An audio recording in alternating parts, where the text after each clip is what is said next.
of securing Greenland. I think there actually is a real opportunity here for us to take leadership to protect America's security, to ensure that those incredible natural resources are developed.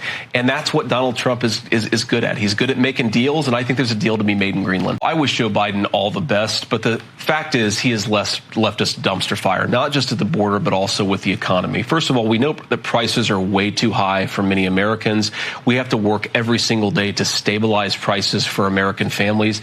But Shannon, everything that he's bragging about ignores the fact that he has added trillions and trillions of dollars to the federal debt during a time of peace. He has left us with bond yields, meaning how are we going to finance that debt?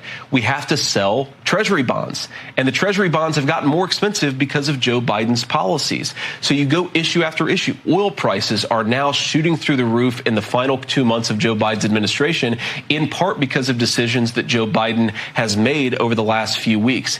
He actually hasn't left the American people in good economic condition. That's why they made Donald J. Trump the president-elect of the United States. So we've got a lot of work to do. I remain fundamentally, and you know this, Shannon, I'll always be an optimist about our country, but I think that optimism has to start with a bit of realism. And the real truth is that Joe Biden has left us a dumpster fire. Donald Trump is going to have to put it out, but he's good at doing that. In terms of the transition, he has been naming people left and right to staff this incoming administration. He seems to be far ahead of where he was 8 years ago in terms of, staffing the offices underneath him.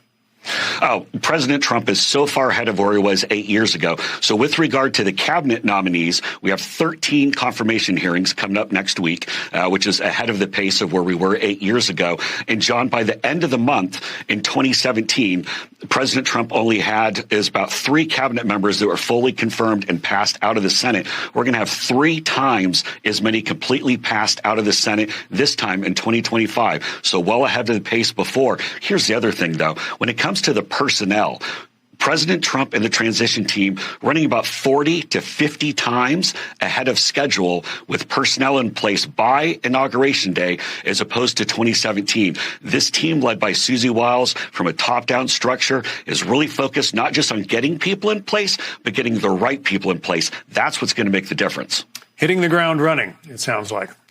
Absolutely. Do you believe you have the votes in the Senate to actually confirm all of his nominees? Look, I hate to count my chickens before they hatch, but yes, I do. I think that they need to go through the hearing process. They're going to get beat up by the legacy media and the left as well, but I think the votes are there.